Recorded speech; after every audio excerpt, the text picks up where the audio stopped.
Hello everyone, welcome to this video, and in this video I'm going to show you how you can delete your Snapchat account. So in order to delete your Snapchat account, all you need to do is open the Snapchat app.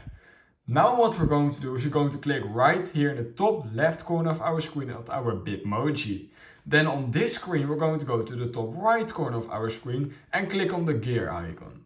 Now what we're going to do is we're going to scroll all the way down till we find delete account right here. Now it's going to pop up something and you need to type in your username or email. I would recommend your username because it's much easier to type in. However, an email will also work. I will use an email because I actually don't really know my username. However, I do know my email. So just type in your username or email just like this. And now you need to type in your password.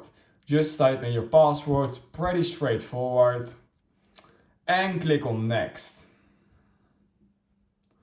Now it's going to ask you if you want to continue, and it's just going to give you a lot of nonsense. They don't want you to leave, of course. So make sure to click on continue, and you need to type in your password again. Forgot about that.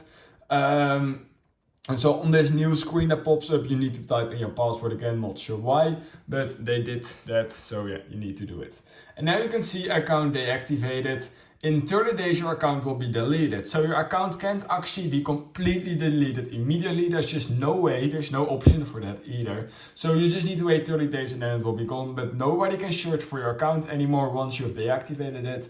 So yeah, it's basically gone. However, if you do decide to change your mind and want your account back, then you can simply have 30 days till you have the 30 days after you deactivated it, you can still reactivate it. So yeah.